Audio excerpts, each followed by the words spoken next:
I want to welcome everybody again. This is another interview. This time I am interviewing Danny West. He's in San Diego, California.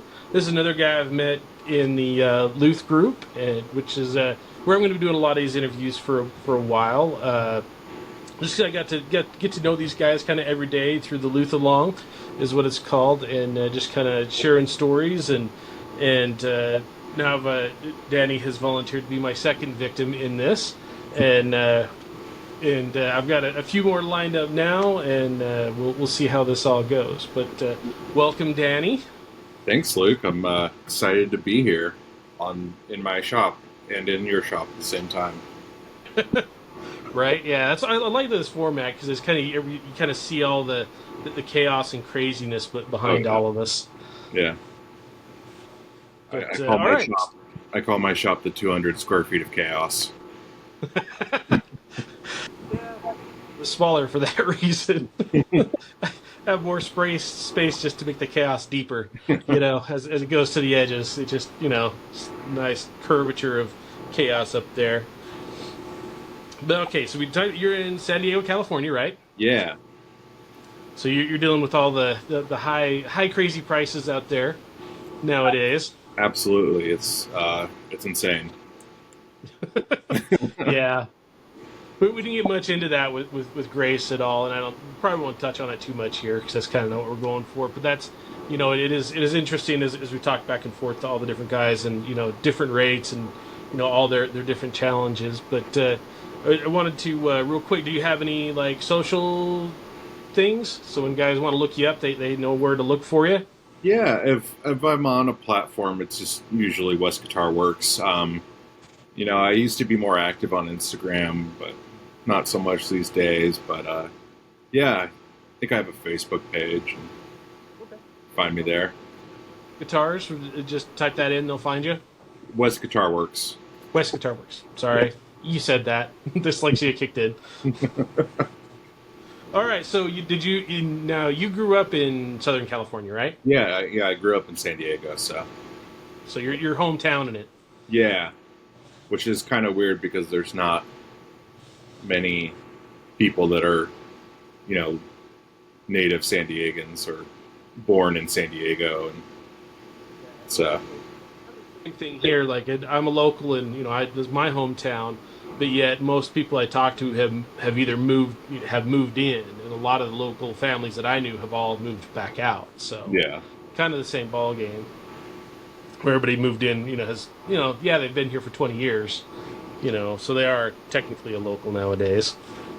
So what got you started in your interest in guitar work? well, I started off playing guitar. I think I got my first guitar at either 12 or 13. um, Blink 182 was huge at the time. uh, so that's like what got me interested in guitar. uh, and I was just a teenager, uh, mistreating a musical instrument, and it needed repairs, and I would take it to a few places around town, and just kind of was experienced some less than stellar results for what I was saving my allowance up for. Okay. um, and I, just started messing around on my own stuff. Got Dan's book. Eventually found, frets.com. I feel like that's going to be a very common thread in these interviews that you do. Uh, and just started messing around with my stuff and my friend's stuff. And yeah, that's kind of how I got started. School. Sorry, it cut You, out. you, you're fine. You ended up going to a school, right? Yeah, so eventually, I kind of meandered through my early to mid 20s. Uh, didn't didn't completely fail out of community college, but left before I could kick. They could kick me out, and by the time I ended up getting into woodworking, I was 25, and I was taking classes up at Palomar College in San Marcos, uh, which is a little bit outside of San Diego. And then from there, just decided that I really wanted to do guitar work, full time. So I went to Roberto Venn, and I think my class was fall of 2015, and yeah, So from Roberto Ben, now as a you work for a factory or two, I think. yeah, Isn't that what yes, you've said? yeah. So out of Roberto Venn, I got a job at Collings. They kind of have a funnel going there, and uh, yeah, they were actually coming to check out one of my classmates, and I was making a they were offering like a case class, like a design your own case, and I just decided to make mine as ridiculous as possible. So I found like this weird monkey fabric and like sparkly green Nalgahide trim, and just made this ridiculous guitar case. And Nelly, like over at Collings, saw that and was just like, "Oh, we got to get this guy too." Like Ah, that ridiculous monkey case, I'm pretty sure got me a job at Collings. no. So what did you end up doing at Collings? I mean, what was your jobs you did over there? Yeah, so I started off in the laminate electric bodies, so like the 335 style guitars. So I would press the plates, uh, make the sides. The sides were laminate, um, curve them, glue them up, and then they would go to CNC and come back, and I would bind them. Then they would go off to the neck department. Um, so I did that, and then after a while, I would find myself with some extra time at the end of the day. So they put me in the buffing department, and started getting trained in there, and that was really valuable. Uh, I if people don't know, like Collings, their finishes and just overall uh, QC is top of the line, and I just learned how to look at a guitar in a way that uh, it's very critical, I guess. Right. Yeah. Well, no, especially as I imagine those buffers. I mean, they probably had the big industrial buffers, ones Oh that yeah, break guitars before you know what happened. Um, yeah. I didn't break a guitar, but I did have a buffer take one uh, while I was training there, and it was just gone before I knew it. But luckily, they had like padding on the floor, and uh, the guy that was in there next to me like just saw it happen and just kind of like saw me standing there shocked, and he's just like, "It's okay, you're okay. Like let's pick this up and check it out." And nothing, not somebody's out there with a perfectly fine guitar that that I dropped. I don't know if this should get out there, but you, I don't. I just realized that as I was telling the story. But Good. Like it's one of those like I think it's because there's many. I mean, like, I'm the first to admit I have a big stand-up pedestal buffer, yeah, and I've had it rip guitars out of my hands. And it was so just like it was there and then it was gone, yeah, and it was just like there's nothing you could do about it. And the one of them I don't even know what it caught. Like yeah, I have no clue what because I was like in the middle of the top and then it was like gone. yeah. That sound of the guitar hitting the floor is pretty terrifying. Yeah, kind of like you, I had padding set up because I was so paranoid, that it was okay. Like there Yeah, was one little dent I had to take care of, but it was fine in the end. But it was definitely like it happens. It's one of those yeah, things that it's scary. yeah. It's one of those things that does happen, and it's like a ding. Like sometimes dings happen. They do, unfortunately. And so then, is that all you ended up doing in Collins? The time you Yeah, were there was yeah. I was there for a year, and then I had known all along that repair was my main goal, and specifically doing repair in San Diego, where I grew up. So I just figured, might as well get the move over with and head back home. So I moved home and uh, started fixing fixing guitars in a spare bedroom, at my parents' house, and while I was doing that, I also got a job at Deering Banjos, and Darren's in California. yeah, they're in Spring Valley, so Okay. it's pretty close. It's part of San Diego technically, I think. Uh, Maybe not. I don't know. It's close. Um, Neighborhood. yeah. So I worked there in the neck department, um, basically just doing rough dimensioning for a CNC to make it take away the wood so it looked like a neck, and install truss rods and stuff like that. Do head plates, glue on fingerboards, and you know just kind of Doing a basic. lot of structural, kind of more of the structure. Well, I mean, Yeah, yeah, you're roughing and structural. So did they do like a CNC machine to like carve the necks? yeah. And actually, I just realized I that's not where I started when I got there. I started off in the finish department. Um, And already. yeah, I'm already forgetting it's the solvents from the finish work. I can hear you on that one. Yeah, I've had a few moments with finish that was like, oh crud, I don't have enough air coming through. yeah, yeah, yeah. So I started. I think I did like 2 months in the finish department. I think they had That's planned. enough to give you a good buzz. Yeah, yeah, definitely.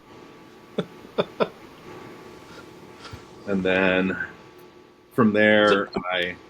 Oh, sorry. What? so how long did you end up staying with Deering? I was there for 8 months. Oh, so it was kind of a short stint It then. was it was a short stint.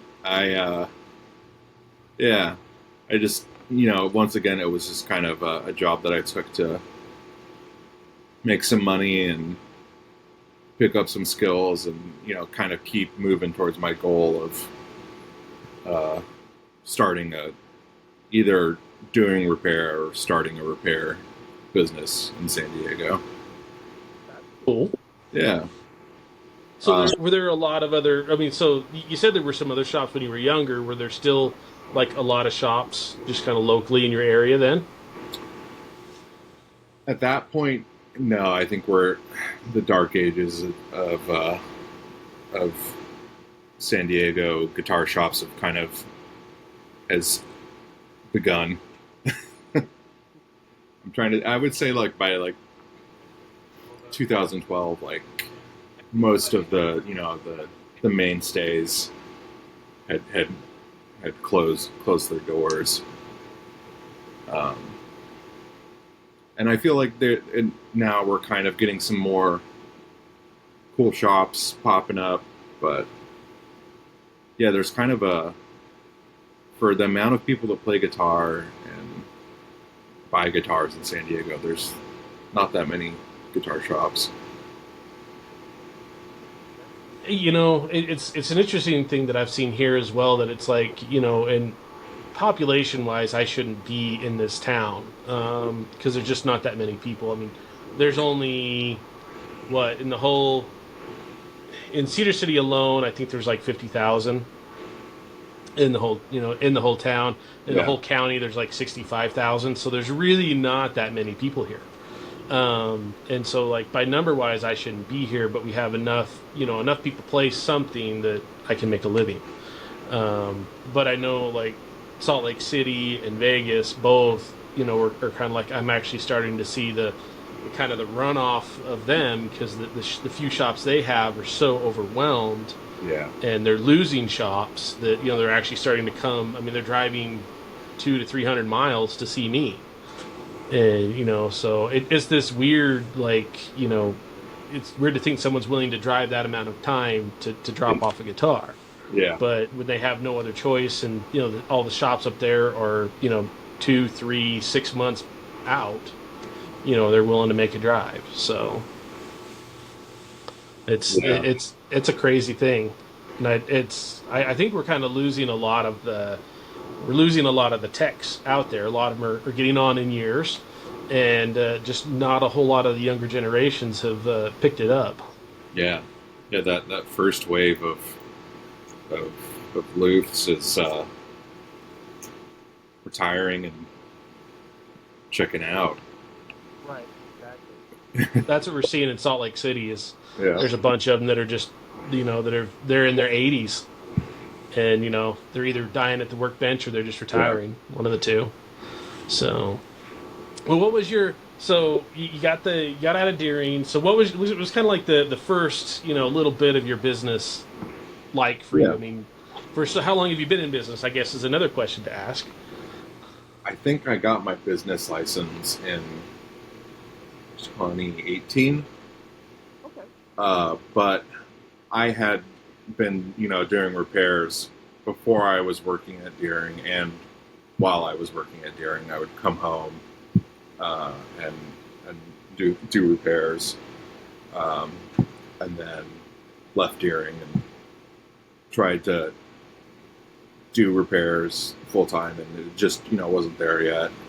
Um, and I saw that Victor Baker was was looking uh, for some help. He had just moved from New York to Spring Valley,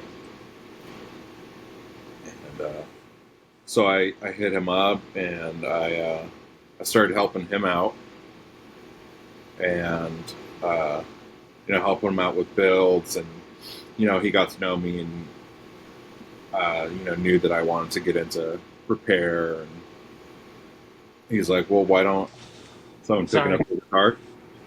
violin. Ah, violin. That's right. The other stringed instrument. Yeah, that's the other stuff for me. All right, where were we? I think I was talking about Victor Baker. He just come into town. Yeah, yeah. So Victor just moved to San Diego and started a shop in Spring Valley, also close to the Deering factory,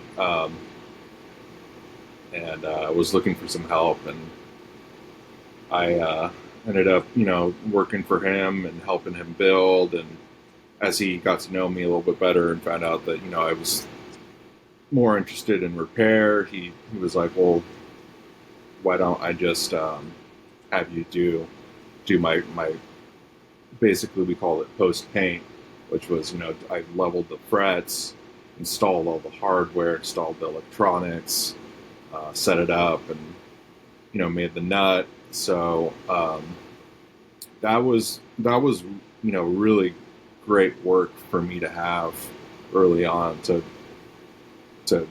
just have almost the same guitar come across my bench and have the experience of working on those and improving That's my really cutting your teeth there on setup yeah work. yeah yeah it was really cool. um, and then while I was doing that, I met up with Brandon Madrid and helped him a little bit at his shop. He's another repair guy in San Diego, and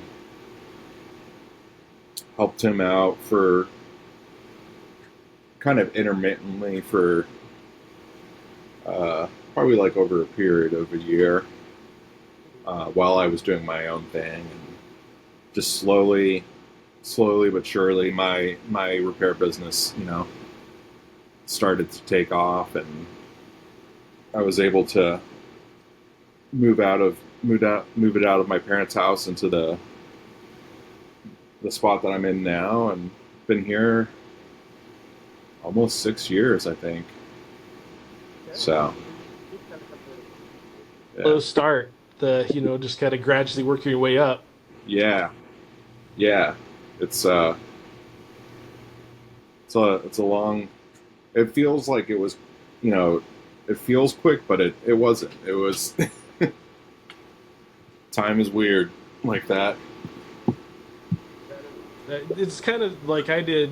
I lucked out. I mean, I left for violin making school in like August of 2000, and then in November I opened my own business while I was still going to school, and so I go to school 5 days a week and then run the shop on weekends, and I did Wow. that for 4 years, and so that was one of those, kind of the similar thing. Like I've, just doing what I can to get things going, and it was a good way to do it. Kind of. I mean, it's like no life, Yeah. but but Yeah. it's how you sometimes it's what you have to do, to get things started off the ground. But yeah, that's cool. So what was so like what's so those first couple years were pretty slow for you, Yeah. and so what's your hardest part about like what's the hardest part about having your own business in guitar making? Like what is that for you? Everything that doesn't involve a guitar. um, There's going to be a very common yeah. answer across the board as I talk to these guys. Yeah. Um, I had to learn a lot. I'm still learning a lot, and I'm sure there's a lot that I don't know. Um, but I I would say that the hardest thing for me was just you know staying on top of my finances and my my bookkeeping, and it's just not what I'm naturally inclined to. Yes, I still. It's one of those where it's like I've done. I do my own bookkeeping. I hire someone else to do my taxes, but it's still every month. It's like, I gotta balance the checkbook. Yeah, I gotta do this. I gotta do that. I gotta balance the. Gotta reconcile the credit card. Like those are always the tedious tasks yeah, every month, and it's 24 years later. yeah. It should be simpler by now, but I swear it gets harder. It's it's a constant battle. It's still work. It's you know Still is definitely work. So then, what's your favorite part of having your own shop?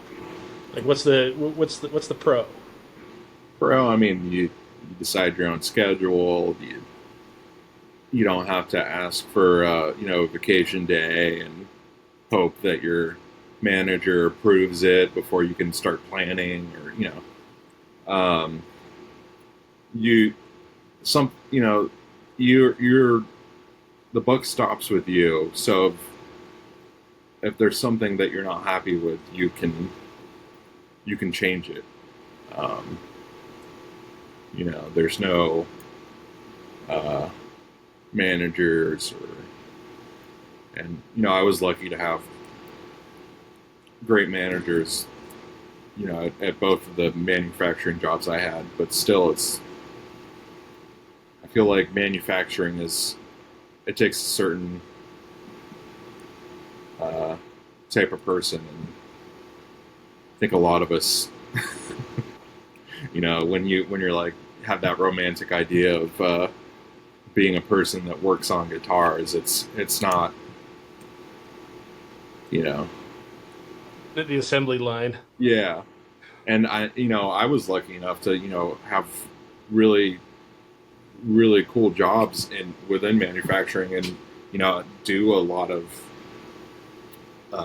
different work, and it's still uh, kind of, I wouldn't say it wore on me, but it just, I had my eye on other things.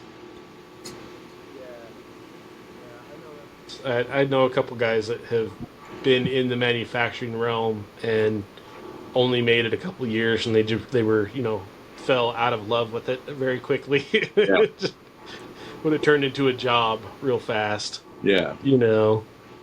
And it's And funny that because now there's days where I find myself missing the monotony of it because it's just like I knew exactly what I had to do, show up and do it, get to go home. Uh, running your business, running your own business, there's not a lot of days like that, if any. it, I was gonna say when you said the buck stops with you, and that one goes both ways. One, Yeah, yes, you can make all the decisions, but when things go wrong, it's also your problem, yeah, you know. And that's why I've never hired anybody to work with me, because I was just my always saying is I can screw up a guitar just fine on my own. yeah, I definitely. don't need help with that. That's because anytime I've ever had anybody come in, and I have done like a couple interns through the years for one of the local high schools, because they have some kid that decides he wants to work on guitars, and without fail, somewhere in that mix is something that I have to take care of. Yeah, There's normally nothing big, but they restring a guitar wrong, or they whatever, and then I still, it's just something I have to take care of. That it's I could have done right the first time myself. yeah. Training. I mean, people don't really think about that when especially in this field, like I feel like the training period is They never thought. kind of uh, unusual compared to other jobs. Yeah, I mean, I've been in this now 24 years, and I have I'm always learning new things Oh yeah, constantly. Especially since I joined the Luth group, man, that's like a whole nother realm of possibilities to learn. There's yeah, because there's so many guys that do things so differently, and it's like I'm relearning my fretwork right now. And I've been doing it for a long time, and still, it's like all of a sudden, it's like, oh wow, there's different methods out there. You yeah. know, And for me, that's part of the appeal, and I think that's the same for a lot of people. That you have to have that curiosity and uh, drive to always want to do things a little bit better than the next time. right? There's always room for improvement. And I see that a lot with just even old work of mine. Something will come in that I did 15 years ago, and it's like, man, I could have done this so much better now. Yeah, I'm not going to redo it, but some of like if it's a nut or like fretwork, I'll yeah, redo it, no charge. Like I'm going to take care of this. But so much of it's like an old crack repair or something. When I look at it now and be like, I could have done. I have better tools, better methods, and this would look so much cleaner. But it's done. You yeah. know, we all learned from our mistakes. So Hopefully, what's your like you have you ever had like just like that repair that was like your like favorite one, like one that just kind of sticks out? I would say that so far my favorite was a refret that I did on a Southern Jumbo that belonged to one of Dan Erlewine's friends, and it had the capo inserts in it, um, that Dan put in it, and it was just really cool to work on a guitar that you know he's my hero, he's your hero probably. It's just it was really cool to work on that and uh, get to play it and play around with that capo system uh, once I was done.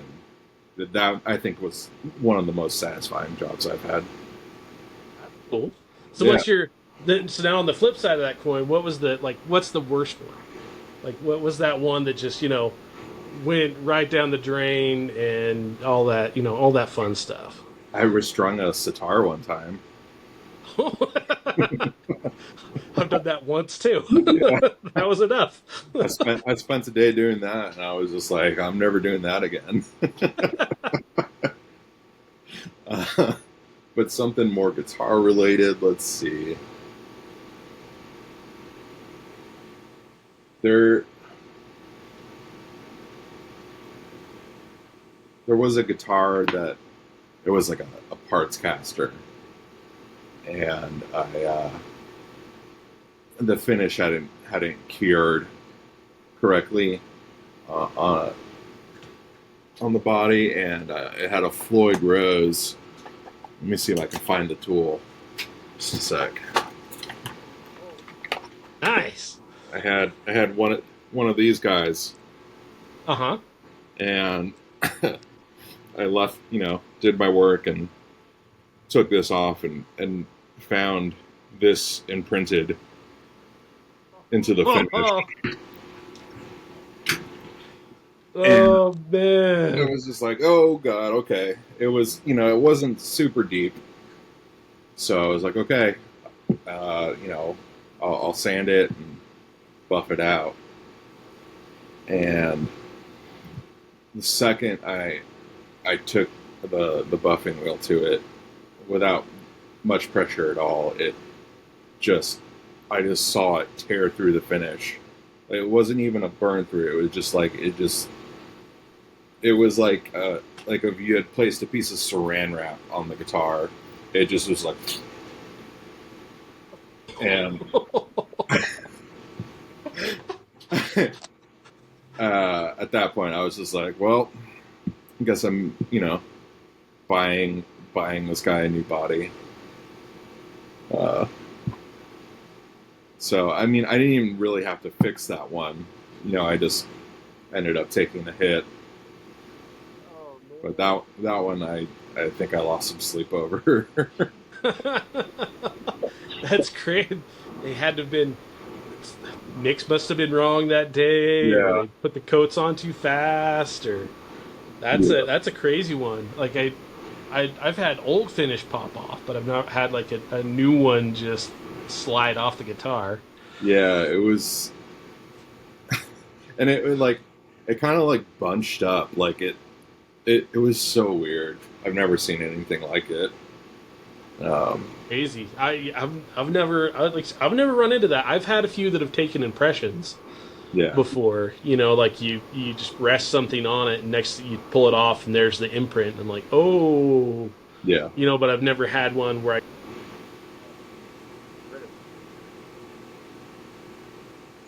yeah. crazy one. So then, let's see, what else have I got in here? So what? So it sounds like when you started, you had pretty good reactions, like interactions with other luthiers. It just sounds like you had kind of a couple mentors, more or Yeah, less. definitely. Yeah, very fortunate to have people that were supportive of me um, early on that were local and in the business. I still turn to Victor and Brandon for advice. We're still friends. Cool. There was some kind of shoulders turned and hold it. Kind of don't look at my bench attitudes at first, but I feel like that's you're going to find that in most places. That was my interaction with all luthiers until the Luth group was that. Like Yeah, I couldn't get them to talk to me. There were a couple hobby guys here in town, but it was one of those where it's like I had a higher skill set from them.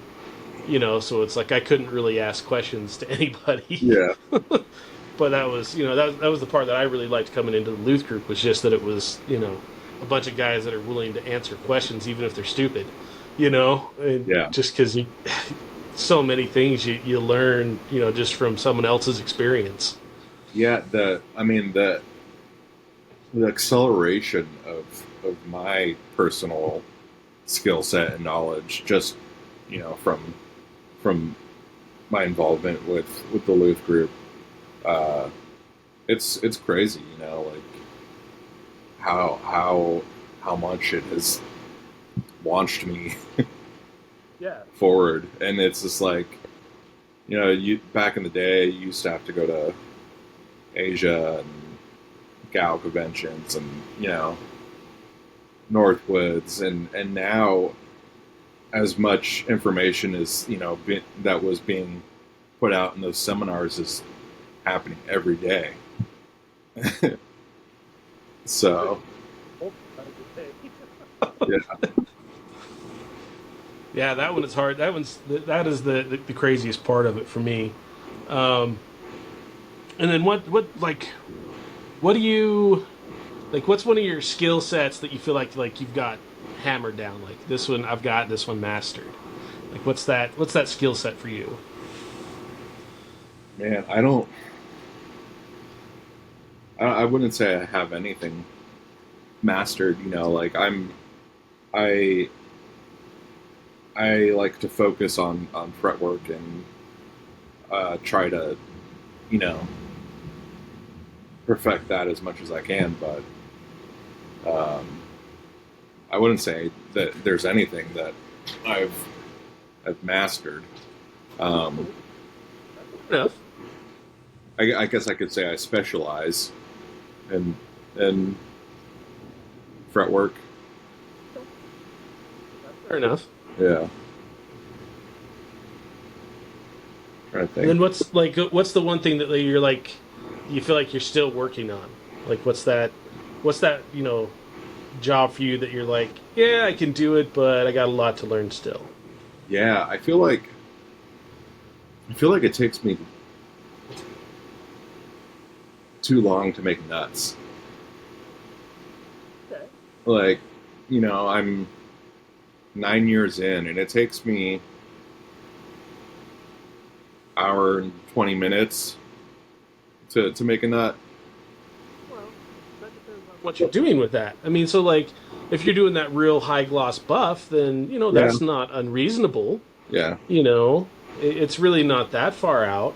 But I think that's one of those deals. Like I definitely have my good days and bad days with that one, yeah, that particular one. One day it seems like I slam it out in a half hour, and it's like, man, this is perfect. The next day, an hour and a half later, I'm like, what is wrong with me today? yeah, Like this is not working. yeah. Definitely have those days.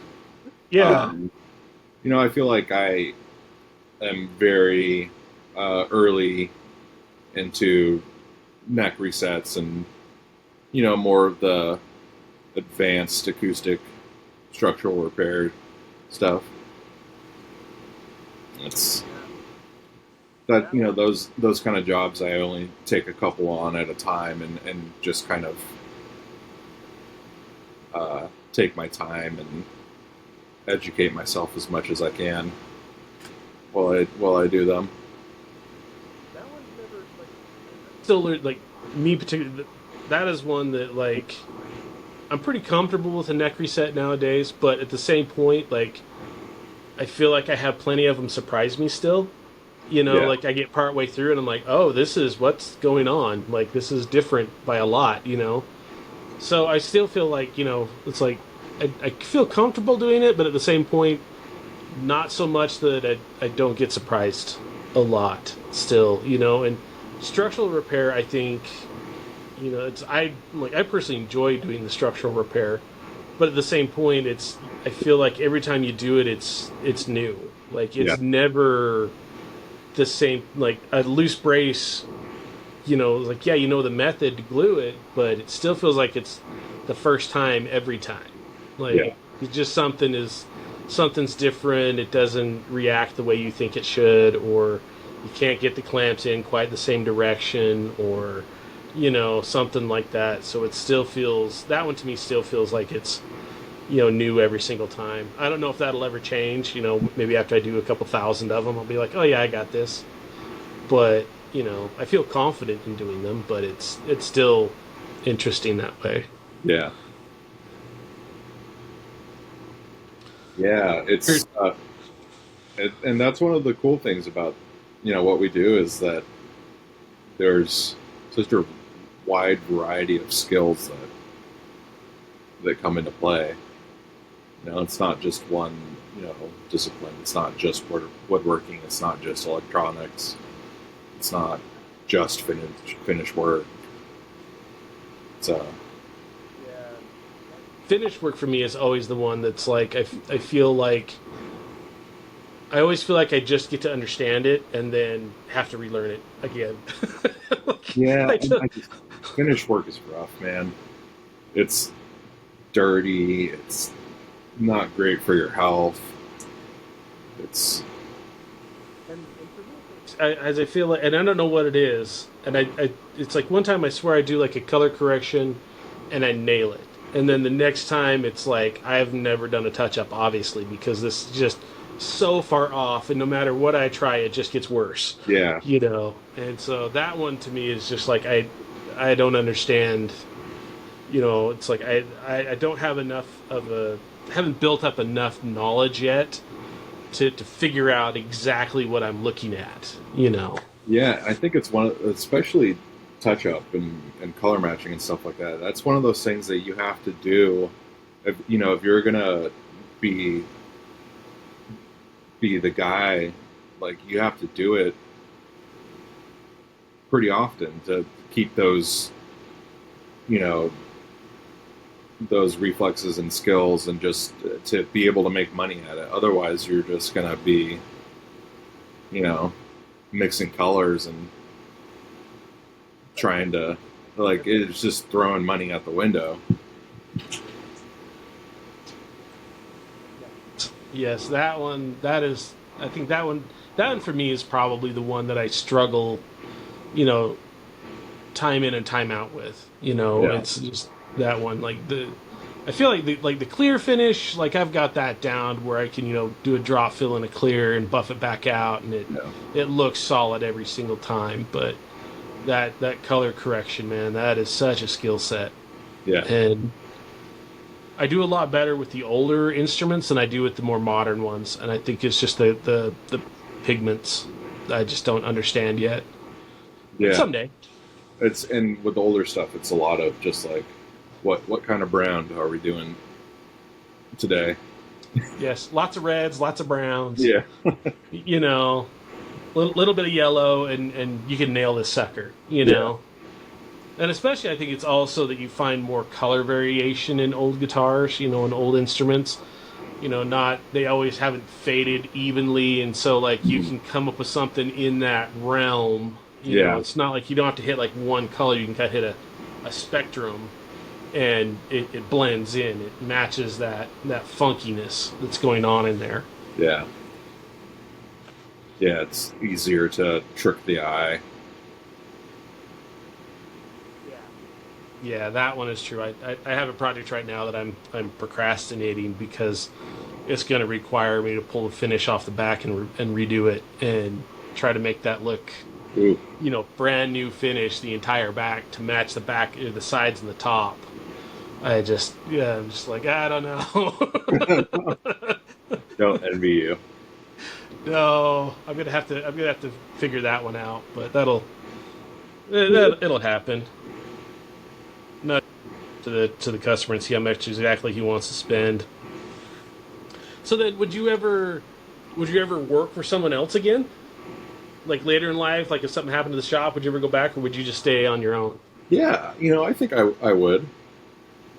Um, if if I felt like I could further my skill set or um, just learn different ways to do things. If I'm able to make as much money as I do now, it's something I would consider. I don't think I could work for a very corporate structured uh, entity. Yeah. But if there's a small shop or it's my goal. has always just been to make a somewhat comfortable living working on guitars, preferably in San Diego. I try to keep it attainable. Reasonable. I think that one right there for me is I think is where we lose a lot of younger generations is they get this notion that they're going to get rich doing guitar repair, No, you absolutely. know, and it's like no, you can make a living. You can Yeah, make a living. That's doable. You know, you can but live paycheck to paycheck. yeah, yeah, that's definitely one of those. I'm still trying to figure that. It's like I have my steady income. Don't get me wrong, but it's like Yeah, I keep on trying to figure out like how do I get this higher? And every time I try, it seems like everything else comes around me. It's like, well, I'm still yeah, not making any more money. yeah, and especially if you go the route of starting your own business. I mean, that's get ready for at least a few years of just not making much money. Cheap rent, I think is the fix all for starting a guitar repair business Yeah, or any kind of repair business. Is make sure that overhead is dead low. You know, like you can't have much involved. That's my first space. I started in literally in the shed in my parents' backyard, and then the first actual like space I rented was like 300 a month or something like that. And so it was, it was very obtainable. I yeah, could make that no problem, just on weekends. But yeah, I had to move out of that space eventually. Um, for not that I wanted to. I actually kind of got kicked out, but that's another story. do we do we um, want to tell that story today or another time? Actually, wasn't. It really was. The gist of it was the building sold. Oh, okay. Like the landlord sold the building, and the new owner came in, and of course I didn't have a contract. This was all just a handshake rental. Like this is your space for this much money. Yeah. You know, go for it. It's like cool, I can do that. And then the new landlord came in, and he basically said, "Well, how much square feet are you using?" And I was like, I really have no idea because it was this upstairs of this old building that was very derelict. Like the bulk of the building, public could not go into because the plaster was falling off the walls and the ceilings. So I had kind of patched up a few rooms and just used them for storage. And so they were like, well, we got to know how much. And so we looked through all the rooms. He's like, well, this is your bill, and it was like quadruple what I was paying. And I was like, yep, I'm out. This space is not worth that money, Yeah. you know. And so it was just I wasn't part of their plans, and I was like, that's fine. I'm out. I really miss that space. It was a building that was built in the late 1800s, Oh, wow. and it was 12-foot ceilings, lath and plaster, which doesn't sound great, but it's great for acoustics. It's hard, rigid sides, Yeah. and it had a pine wood floor. And so you played any instrument in there, and it just filled the room. Oh, And I it had bet. this great, it was long. It was this long, kind of narrow space, and so it had this great reverb built-in effect into it. So just anything you played in there sounded like $1,000,000. You Yeah. know, so it was kind of good and bad because people would get their they'd come and buy an instrument and then they'd be like, it just doesn't sound like it did when I played it in here. And it's like, no, sorry, it's not going to. I bet hammering frets sounded great in there. Oh man, any kind of work like that, man, it just boom, dun dun dun dun dun dun dun dun dun, because it had that echo Yeah. involved. So that was that particular thing. If you ran a piece of machinery in that space, it was just like you felt enveloped by the sound. But yeah, so that was kind of rough that way. But yeah, instruments were great in there. That was such a cool space for that Yeah. because it just had that natural hall reverb in it. But yeah, so what's your future plans for this for your business? Just kind of keep the course, or you have bigger ambitions? Yeah, my goal is to eventually move my living situation and shop into one thing, and you know put get a home with a preferably detached garage and set up shop there because commercial real estate in San Diego is pretty crazy, and it's just like the only way that I can see myself expanding is by moving into a two car garage. um, so that's kind of my goal. Um, I a few years ago I kind of sat down and realized that there's two paths that I could take. I could go with a smaller scale operation out of garage or something like that, or I could do a higher volume shop and probably have at least one or two other employees. And I just realized that I would much rather um, be hands on with the stuff that I enjoy and not worry about being a manager or an employer. Um, that right there, because I've had busy years, years where I was like, repairs past what I could even see through. And I was just like, I might need to do help. And so I start looking down that route, and I'm just like, never mind. yeah, You start talking workman's comp and, the payroll expenses and all this other stuff. And I'm just like, never mind. yeah, Like, yeah. not for me. I'll work some more hours. Yeah, It sounds less painful than dealing with that. yeah. Awesome. Well, what? Okay, here's my weird question for the day. Do you have a favorite tool? Because I feel like we all get attached to like our some of our Yeah. equipment. It's like if you got that one that you're like, yeah, this is my favorite one to use, or someone gave it to me, or Man, something like that. I mean, I feel like anybody that has a Frank's crank is gonna say that. Um, I don't have. That's not an option for me, but they they found some unassembled ones that they're putting together and selling. So there's hope for you. there you go. Trying to think. I I find myself like strangely attached to this rag that I use to um, like white frets after I buff them up. Like the number, there's been a couple times where I thought I like accidentally threw this away, and I was just like surprised. I was like, oh, I gotta find this. Like, I and it's like I feel like maybe I'm kind of weird, but I feel like everybody has that kind of weird thing that they're attached to and it's so easily replaceable and almost garbage, you know. Uh-huh.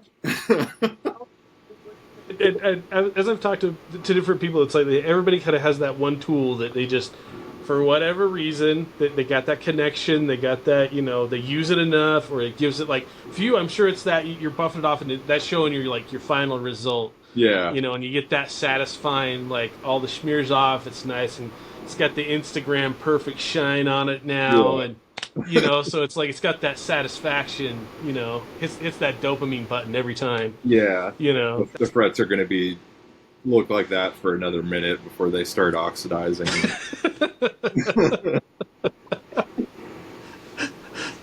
that's the one for me that I have the hardest time coming to grips to because it's like you do all that work to get these like mirror buff frets, and then literally the second you oil it, they're gone. Yeah, Like the paper towel roughed off that surface, and I'm just like, oh, why do I try? And then the next time I'm buffing them to a mirror again. here I am again. Here I am again, glutton for punishment. We're gonna do this again, and I'm gonna wipe it off, and I'm gonna be disappointed. Yeah. Trying to trying to think of something else like this. I use this a lot for just like poking stuff, and it's like a. It used to have like a little spatula that slid on it, but this is like it's just perfect for pushing down a saddle. Or before I got that fancy tool for intonating Floyds, you can. It's just something that's been with me forever, and I would panic if I lost it. I have that stupid Floyd tool, and without fail, about half the Floyds that come in, I can't use it. It Yeah, doesn't fit. It doesn't yeah, work. And so I'm the same thing. I'm like, where's the stick? Where's the something to shove on this thing while I tighten it up? yeah. You know, and I just feel like that's I don't know. I don't like doing Floyd setups anyway. That's a good also. Yeah. Luckily in my area, there's just not that many, and so it's like usually if I get that setup is done, like I'm not gonna have to redo that setup, and that's someone else's problem now. So Yeah, I maybe do one a year, so it's tolerable. You know, if I had to do more than that, I would definitely be sending him over to someone else. yeah. Not my That's thing either.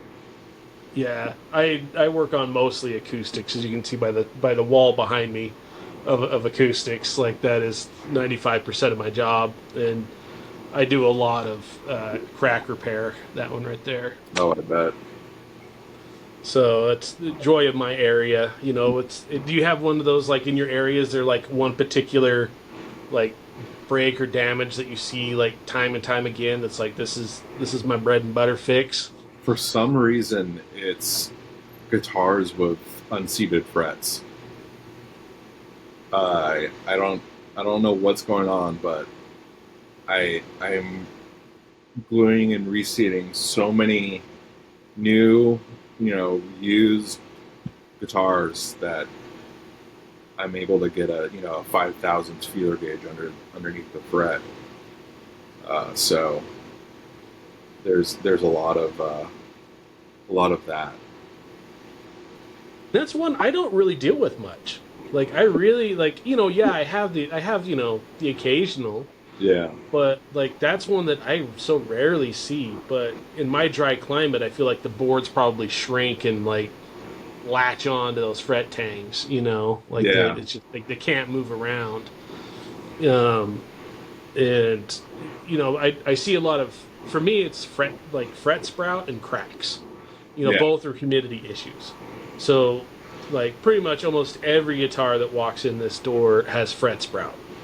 And so that's one that it's like I've got really good Yeah. taking care of fret sprout Do just you for have pure practice. do you have a file that you have like worn down over the years that barely touches the finish? Or I how do you? actually use a diamond file now. So I Oh, use like the diamond sharpening stones. okay. Is what I ended up using because you can get a rougher one and kind of get the bulk of it off, and then you go in with those really fine stones and just take it right down to the finish. And even if you hit the finish a little bit, it's okay. You just take a little hand buff and just kind of go along that edge and buffs that because it's like an 8,000 grit stone is the last one that I use, and so Yeah. it really just you kind of go across there a little bit, buffs that all back up like you weren't there. Oh, you cool. know so yeah, the sharpening stones for me is kind of what like that's where I kind of stick just because I have to deal with it so much. Yeah. Of course, when you get the cheap guitar in, I don't take that much time, at it because they don't the finish is not great in the first place, and most of the time the finish is gone on the fret bevel area. They when they beveled the edges in the factory, they went through the finish and onto the board. Yeah. And so for me, it's like, well, I don't have to worry about it. Done. Alexander. I'm pretty sure that's what they do, in the cheaper guitars. And it's already gone, so I don't have to worry about it. Yeah, I've seen ones where you can tell that it was a router bit that they just you can Chunk chunk. all the fret ends are kind of bent. Uh huh. Yeah, I know what you're talking about. I know what you're talking about. They have all those. They have that hook. They Yeah, come across and they hook in one direction. yeah. I never thought about that. That would be a router bit. You're right. That would be it. Hit that metal and just tweak it Yeah. that little bit. Yeah. Okay. I see it. Yeah. I don't see a lot of that particular one, but I have seen it. I know what you're talking about. Yeah. That's cool. Awesome. Well, we have hit the hour mark. Oh wow. It wasn't as hard as you thought, Yeah. We did it. but I guess yeah, it's really not that hard to hit it. And so later on, I plan on at some point doing some kind of like kind of different methods on stuff. Would you be up to showing off a fret filing or something like that? Absolutely. I love seeing how other people do stuff, and if I can share how I do something, that's yeah, I'm totally down. Eventually, I want to do some stuff like that. Where just kind of show everybody's kind of just a little. We'll do a little shorter video, and I'll compile a bunch of different people all together, and kind of just show like different methods of doing the same project, and Yeah. and the different methods in it, because I think that's something that would be kind of fun to see everybody's little tips and tricks, and have it all on film so we can all go back and watch it again.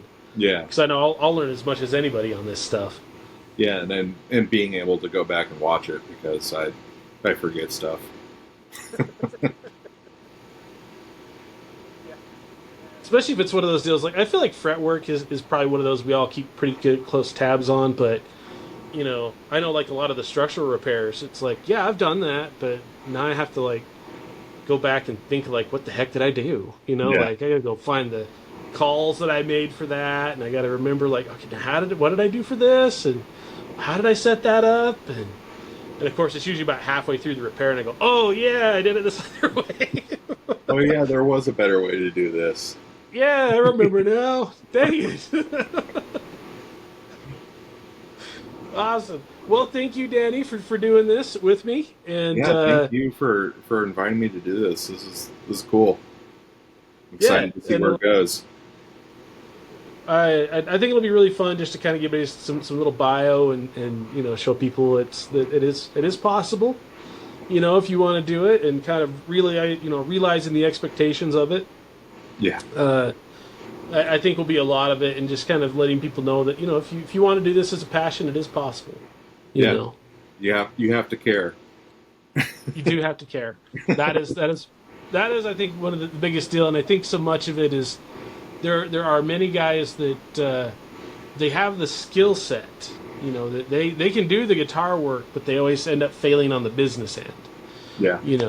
And that's one thing. Eventually, I will talk to Doug proper, and we'll do one with Doug about how do you business appropriately, because I think he's probably the one guy in our group who has that. He put a nail in that one years ago, and he's stuck with it. Yeah, that's the biggest hurdle. I agree with you. That's where you lose a lot of people is the reality of of running a business or doing it professionally, and keeping those standards up, and that type of stuff. And we all hit. And eventually, I think we'll talk about kind of hitting. You probably haven't hit too much burnout yet. You're still too young at this. But I know hitting. A lot of us all have different burnout moments. Where it's just like it's makes it rough. Years ago, about 4 years ago, I definitely hit like a burnout moment where it was like, I'm done, or something, because like I don't find any joy left in it. And then, I eventually found it again, but it took a minute.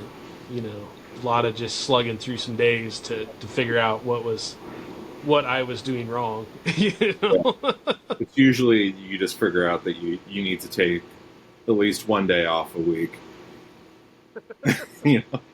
I've gone through periods of burnout, and it was because I was just overworking myself. I had to start taking 2 days off. The one was not enough. It was just I was in these four walls way too much. And spending more times with my kids and that type of stuff was definitely a very therapeutic, if you will. So That's what it's all about. Yep. That was my goal in this whole thing: the wife, the kid, and the dogs. So like I got that accomplished, and now they're leaving me. So the one off to college. So now I'm feeling like an old man. Now you have two dogs. Yeah, I have two dogs. Yes, they keep me more busy than my kids did. So I don't know how to. How bad did I really want the dogs? Anyway, all right. Well, thank you, Danny, and we'll be seeing this posted in a little bit. And again, if you want to look up Danny, uh, Guitar West Guitar Works. Did I get What's it right? Works? Okay, look him up. You'll see what is. Get a hold of him if you're in that area. Get some guitar work done. He does a phenomenal job. And if you want to see more of this, hit that like button, subscribe, all those usual things. And there again, be kind, everybody, and we will see you on the next one. Thanks, Luke. Thanks, Danny.